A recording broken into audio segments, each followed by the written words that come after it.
Hi Jane, thanks for being available today to discuss your secondment and performance over the last 6 months at H&H. What I'd like to cover is the individual performance expectations we have within the team and how they convey how you are going against these goals. Before we begin though, do you have any questions or matters you want to raise? No, Julie, I am keen to understand how I am going. Well, let's talk about our 3 major metrics in the department: product, knowledge, customer satisfaction, and revenue per employee per month. If you are happy, can we talk about product knowledge first? Sounds good.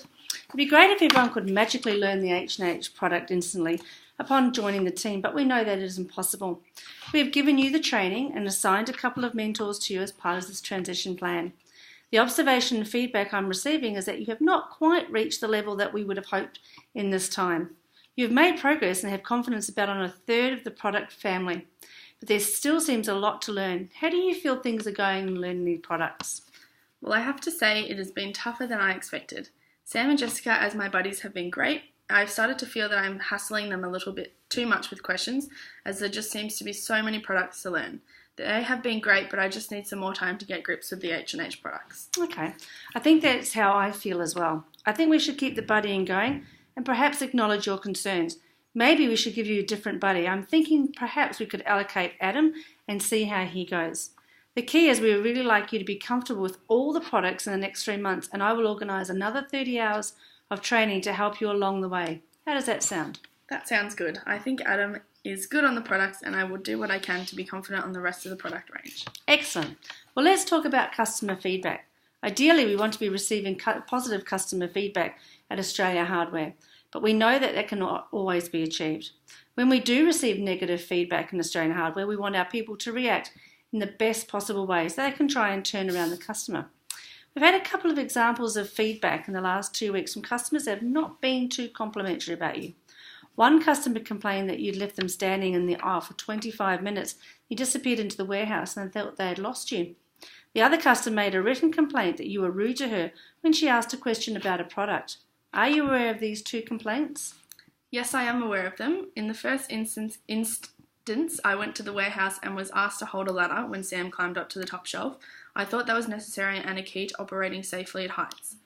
I think I was right in the first instance to help Sam, but of course I could have asked him to hold on until I had helped the customer. However, I thought Sam was only going to be a minute. I understand how the customer felt. It was very frustrating for me as well, but I could not leave Sam stranded. He was trying to help another customer as well. In the second one, I think the woman was having a bad day and whoever she spoke to was going to get a complaint.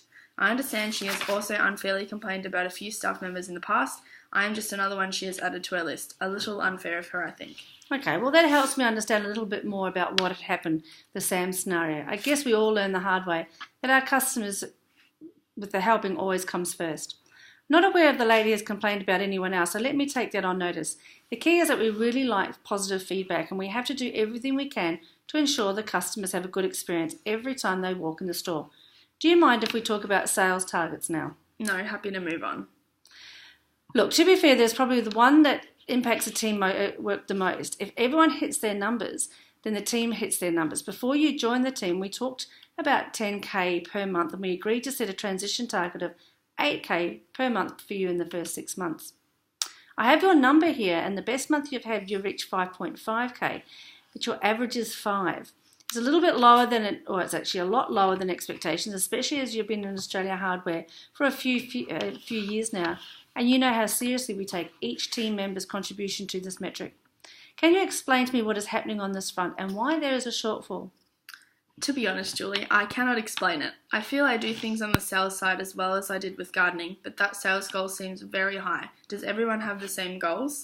Yeah, actually they do. Everyone in H&H have the same sales goals, and I'm pleased to say that most people hit the number every month. With only a couple of glitches throughout the year, typically 10 out of 12 months, most people hit the target. What do you think might be causing the shortfall? I'm not sure. It could be my product knowledge, as I'm used to doing a lot more suggestive selling in gardening. If a person bought one rose variety, I could often sell them the other varieties as well. It was a pretty easy cross-sell. Okay, let's do this. I have to emphasise to you that the sales goals are a priority metric for all of us. We have to make sure that in 2 months' time you start to hit the 8K target for a minimum. If you can get over this target and reach 10 that your peers are achieving in 3 months' time, that would be awesome. We're going to commit to Adam as your new mentor and some additional sales training to help you. I guess I need to understand that you are good with this plan and committed to addressing the concerns we have discussed.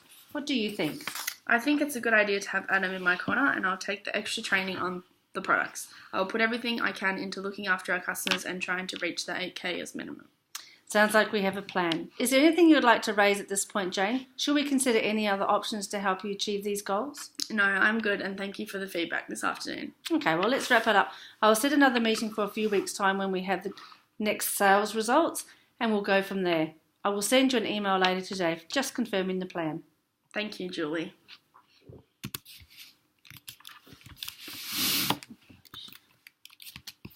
You're getting